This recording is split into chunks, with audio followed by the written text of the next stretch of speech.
Hello everyone, good morning. For today's episode po, tuturuan ko po kayo kung paano kumain ng ayam. Para po sa mga mainiting ulo at sa mainit na panahon. Ice cream lang yan. Ganito po yan. Sa mga dahan-dahan yung ice cream. Dahan-dahan.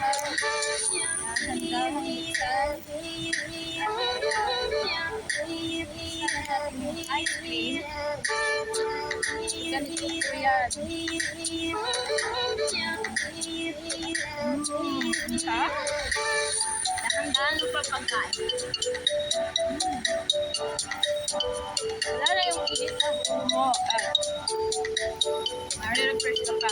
Kasi ngayon po, is nag-init na. Kaya puso-puso yung chips. Kaya kailangan mo ng pampamit. Kaya ito sa mga mabisang ang tanggal na init ng ulo at init ng panahon.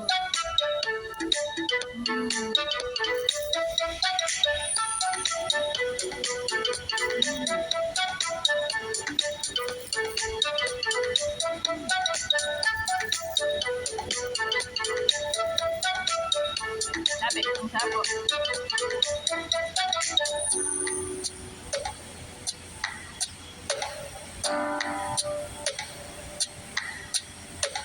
Yan. Ganyan po ang tamang pagkain ng ice cream.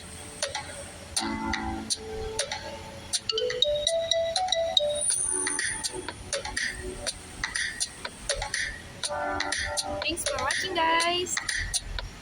Please follow and subscribe my YouTube channel. Have a nice day.